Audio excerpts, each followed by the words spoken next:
Welcome to a presentation on Project SPUD, a single core processing unit and display. This is our team for Senior Design 2, Fall Semester 2025. From left to right, we have Muhammad, the hardware design, Frank, the lead, Gabriel, the electrical design, and Valentina, the SoC and RTL design. Our motivation for this project was to take advantage of the fact that our team is 100% computer engineering majors. We also wanted to understand the fundamentals of computer architecture, RTL design, and programming languages. We wanted to build a project that challenges us in a new and creative space, develop specific skills that prepare us for our desired careers, and share those skills with future generations. We also wanted to build a learning playground for aspiring computer engineers. And lastly, earn the title of computer engineer and have fun. What is Project SPUD?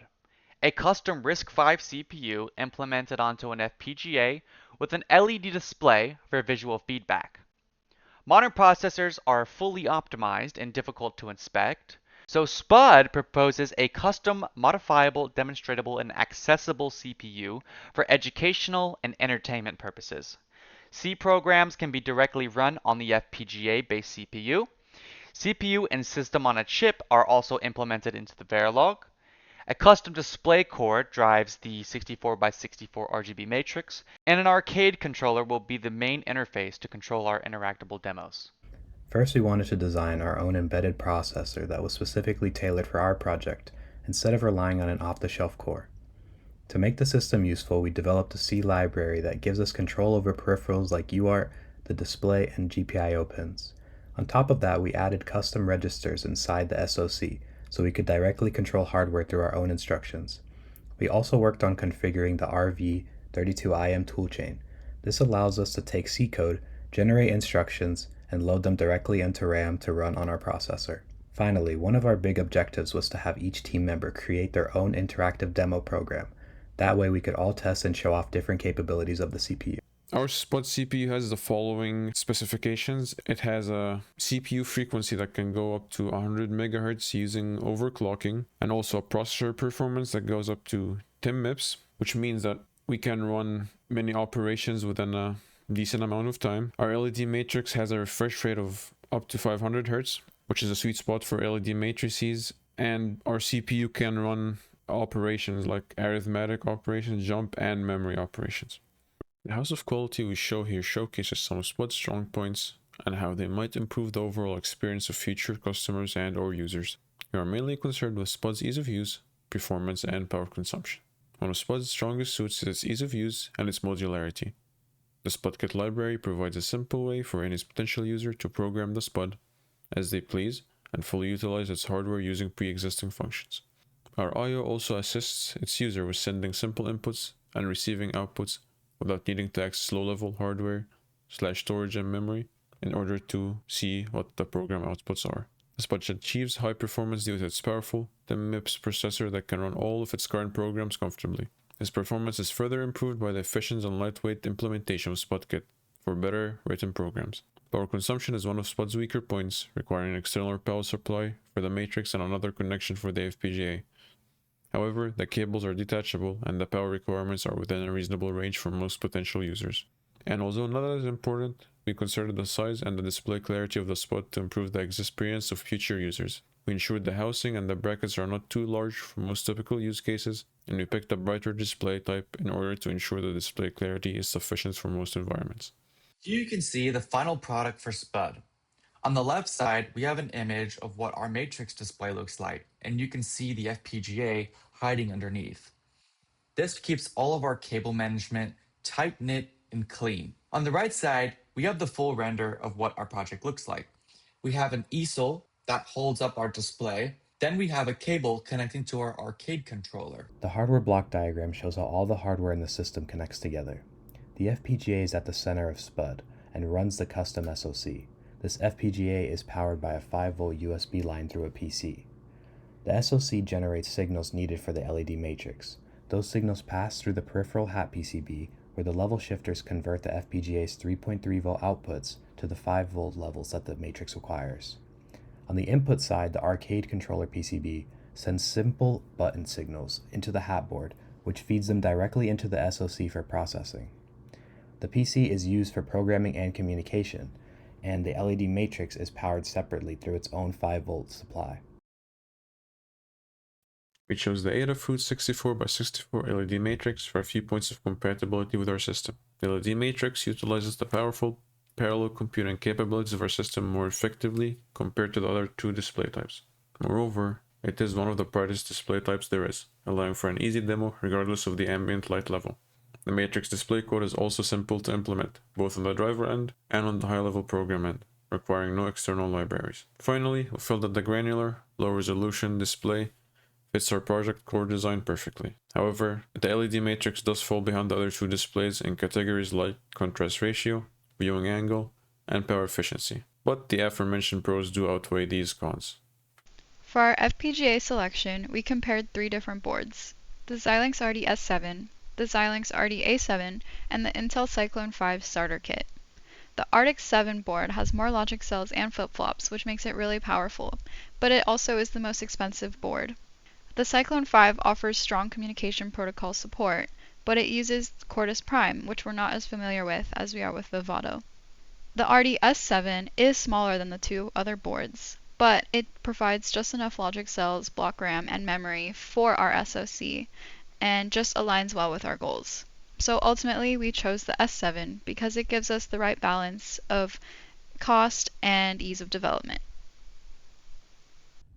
For our level shifter design, we compared 3 main technologies: resistor-based, op-amp-based, and transistor-based. Resistor dividers are simple and cheap, but they're too slow and fragile for high-speed digital signals, and they mainly only work in one direction. Op-amp-based designs can shift voltages, but they're slower, power-hungry, and not really intended for fast digital interfaces. Transistor-based shifters, on the other hand, are much faster, more reliable, and support both unidirectional and bidirectional communication, making them the best choice for our application. From there, we looked at several level shifter ICs and ended up selecting the TXS0108E Power because it supports a wide voltage range from 1.2 volts to 5 volts, which was perfect for our 3.3 volt to 5 volt conversion. It also has a very low propagation delay at just 1 to 4 nanoseconds, ensuring reliable, high-speed communication between the FPGA and the LED matrix. For our flash memory, we decided to use the 24LC16B flash memory, which is our onboard flash, due to the fact that it has a larger size than the other options available. The SPI protocol is easier to implement than parallel protocol and has a smaller package size. And it also runs on quad SPI, not normal SPI, which means it has higher bandwidth than other SPI models. It also is available on board, which reduces the complexity of the implementation and helps overall implement the flash memory in our project. We designed a custom PCB that acts as a hat to sit directly on top of the FPGA. This hat allows us to add connectors that make secure connections to both the LED matrix and the arcade controller PCB. We also implemented 2 level shifters on this hat, which ensure that the signals are controlled at a safe voltage level. Finally, the button inputs from the arcade controller PCB are routed through the FPGA's GPIO pins, enabling real-time interaction with SPUD. This is the schematic for our main PCB. This connects the FPGA to the LED matrix and the arcade controller PCB. Since the FPGA runs on a 3.3 volt logic and the LED matrix requires 5 volts, we added 2 level shifters that we selected to handle that voltage difference. The board also distributes power to the matrix and uses capacitors to keep the signals clean and stable. The FPGA then sends timing signals and control signals through the headers, so the main PCB acts as a central hub between our hardware and the LED display. Here's the PCB layout for our basic 2-level design of our peripheral interface hat PCB. Here's the schematic for our arcade controller board. This handles all of the button inputs, and each button has a pull-up resistor, so the signal stays at a clean high level until the button is pressed. This design keeps the inputs simple but reliable. The controller PCB also connects back to the main board with a header, so it's easy to wire and keeps the button layout organized. The arcade controller PCB layout is also a simple 2-layer design similar to our hat PCB, with just one connector connecting back to the main PCB. When choosing an instruction set architecture for our project, we wanted to choose something that was flexible and easy to develop with. We chose about 3 different instruction set architectures mainly being RISC-V, ARM, and x86. Now, RISC-V and ARM are both RISC type instruction sets, meaning they're not complicated. And the x86, which is the classic standard powerhouse that most of our PCs run, is a CISC, which is complicated. All of these instruction sets are quite capable, but we decided to go with the RISC-V architecture due to its open source nature, allowing us to flexibly control and design software. Specifically, we wanted to choose the RV32IM instruction set architecture, which only has integer and multiplication hardware support. This means that there's no floating points, making it more simple and easier to work with. For the CPU core, we looked at 3 different RISC-V implementations taken from open source repositories in GitHub. The first option was an RV32IM core with a full 5-stage pipeline. It includes forwarding and hazard detection, but it's more complex than what SPUD really needs, and it hasn't been tested on FPGAs. The second option was a simpler RV32I implementation that could either run as a single cycle or multi-cycle processor. It's FPGA friendly and well tested, but it doesn't include multiplication or division support, which limits the kinds of programs that we could run. The last option was the ultra-embedded RV32IM core. This one was recommended to us by a fellow professor. It supports the RV32IM instruction set, includes optional caches and AXI bus support. It comes with strong documentation, and has already been verified in SoC designs. Even though it's pretty complex, it seems like the most reliable source for SPUD, so that's why we picked it. We had several tool options that we could choose from for this project. Ultimately, we went with Vivado and the RISC-V GNU toolchain. Vivado handles synthesis, implementation, and simulation, while the toolchain compiles the C programs, like the games, into machine code for the CPU. We considered OpenOCD for debugging, but decided against it because it would add extra complexity without much benefit. For our PCB design, we chose KiCad as our software. We compared it to other tools like Eagle and Altium, but KiCad stood out because it's open source, free to use, and still has the professional features we needed, like the PCB layout, 3D modeling, and built-in design rule checks. Software is critical to Project SPUD. As you can already tell, we're making a CPU, so we're going to need some instructions to run on that CPU. Let's talk about some of the development tools that we've made for Project SPUD. I'd like to introduce SPUDKit, a bundle of tools and software that is built for code designed to be ran on SPUD.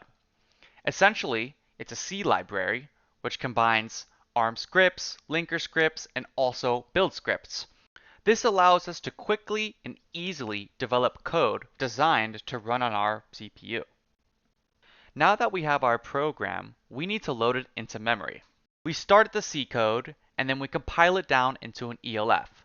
Then we have a custom Python script which will turn the CPU into a debug mode, which will access the bridge, hold the CPU into reset, and then have direct access to the DDR memory, which is RAM, and it will load our program onto it. SPUD has many different protocols. Communication is one of the most important things between modules, peripherals, and internal sensors.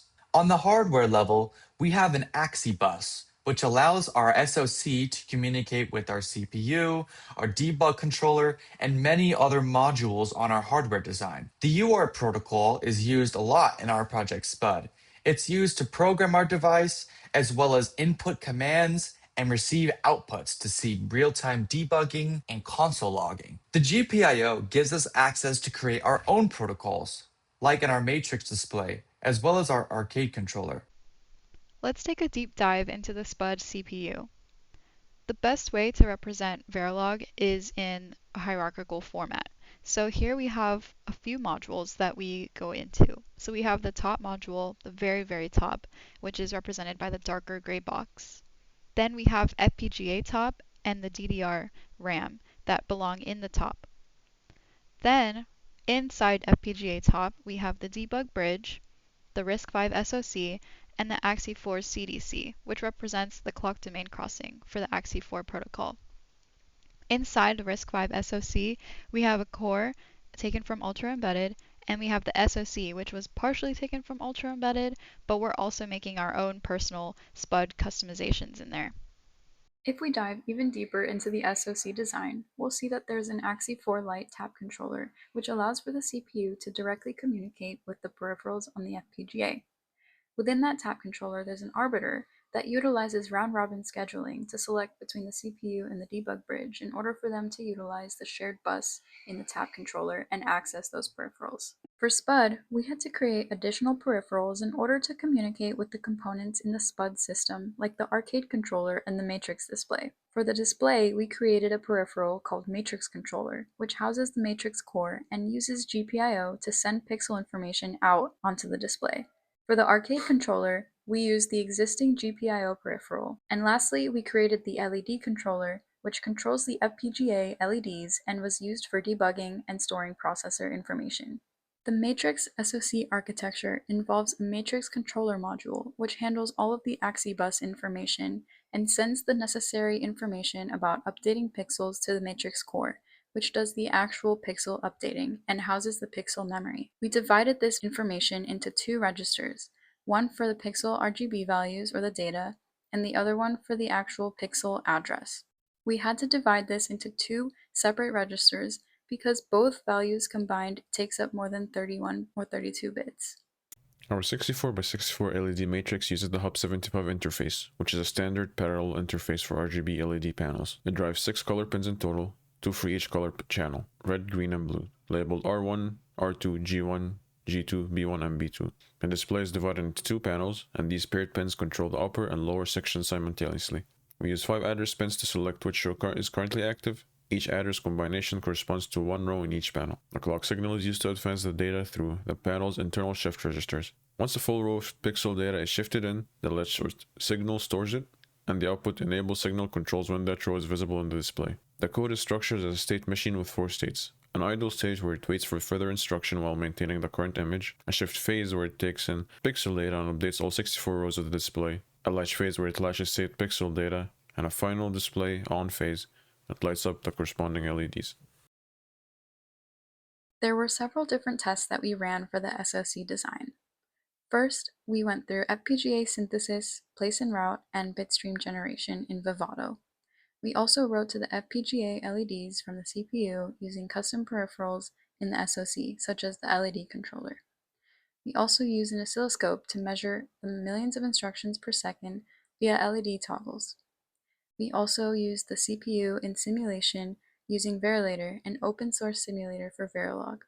And lastly, we integrated the testing of software with custom peripherals like the arcade and the matrix controller. Regarding our results, we got successful output for the LED controller register. You can see here in the right port O, it corresponds to 110 or 6, which is the peripheral number of the LED controller, and it shows that it's entering the LED controller peripheral and updating that pixel, causing it to toggle. Here you can see the matrix output, and as it iterates through all of the pixels, it updates them, and you can see that the controller works as well.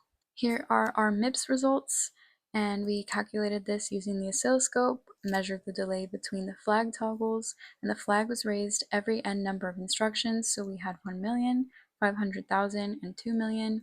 We checked these results with the simulation and calculated the MIPS from there by dividing the number of instructions by the time passed, and as a result we got 18.2 MIPS.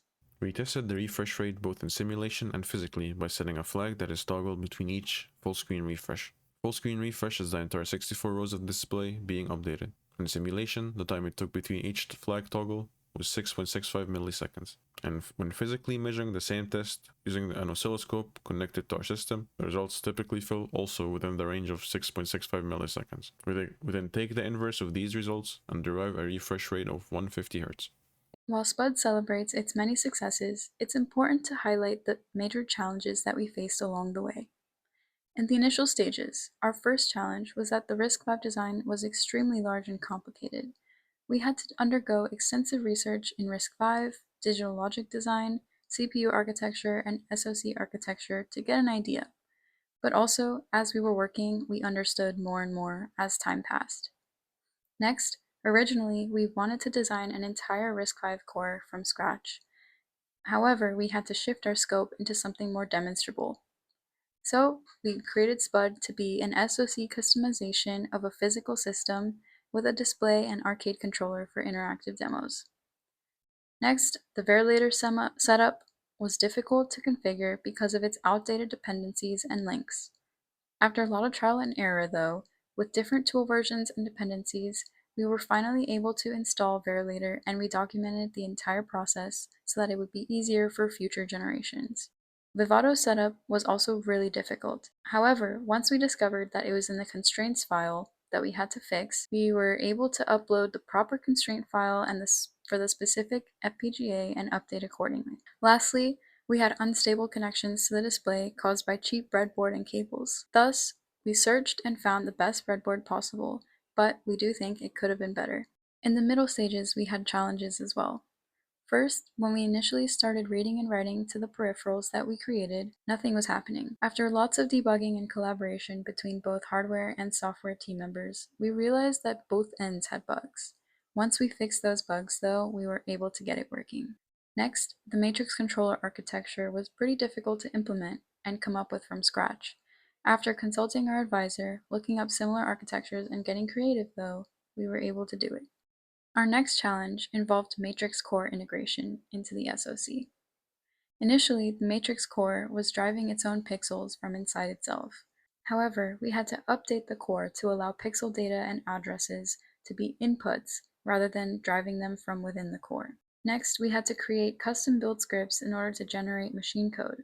So we leveraged the RISC-V RV32i JCC toolchain to create those ELF files which contain the machine code. Lastly, in order to easily control the hardware from the software, we had to create a SpudKit library.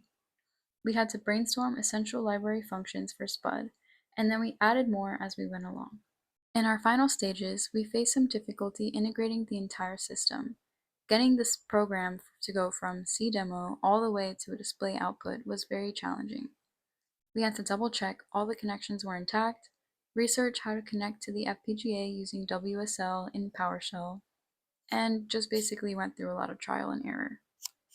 We also had to create functional demos while sharing one FPGA. Thus, we created a shared server so that everyone can work remotely, but only one person could work on that server at a time. Next, we also had to test the matrix display output remotely. So we would have the matrix at one team member's house, and how would the rest of us test the output? In order to fix this, we utilized the UART display in the terminal. It wasn't perfect, and there was a color mismatch, but it did help. We also had some trouble testing the MIPS. There was a delay measurement in simulation that was completely different than what was being recorded in real life. However, after a lot of debugging, we noticed that there was a pattern in the data, and it led us to realize that the clock configuration in the simulation was incorrect, 100 MHz, whereas SPUD runs at 25 MHz. Lastly, as we were creating our demos, we realized that there was definitely a limit, and we were using too many resources in some of them. So on the right-hand side, you can see that there is a test demo called SPUD Racer, and we initially wanted to put all kinds of figures and trees and everything, but it ended up being too much for the display and it was unsuccessful. We had to create less resource-intensive games like Spudman in order to counteract this. The development of Spud has been a long journey, but it's not to say we don't have any improvements that we'd like to make. First, we'd like to make some changes to the risk core, like maybe a branch predictor or some extra cache levels. We'd also like to make some changes to the matrix core to fix some buggy edge cases and support brightness to have a full color display. On the hardware side, we'd like to create a better PCB for stronger signal integrity and also decreasing the amount of I/O usage. On that front, we can add expansions to add extra peripherals like sound or even multiple controllers. On the software side, we'd like to make some more improvements to SpudKit so developers can draw shapes, grids, and maybe do some 3D rendering. More on that, we'd like to support developers by giving them OSs like RTOS or memory management tools so they can get more insight into their games. The goal for the budget was to stay under $500. We were able to achieve that with a lot to spare, with the biggest costs in our budget being the FPGA and the arcade controller buttons. Here is the work breakdown for our team. So Gabriel is working on the RDS7 expansion board PCB and all of the power management. He's also working on the user control interface PCB and the soldering and assembly. Mohammed is working on the matrix display interface, the bit shift display control logic, and the C library development for the display. Frank is our team lead and oversees all of the tasks. He's working on system integration, infrastructure setup, and the Spud kit, which is our demo C library development. Lastly, I'm working on the SoC design customization, the RISC-V toolchain setup, and the CPU simulation and testing. Thank you very much for your time. This has been Project Spud.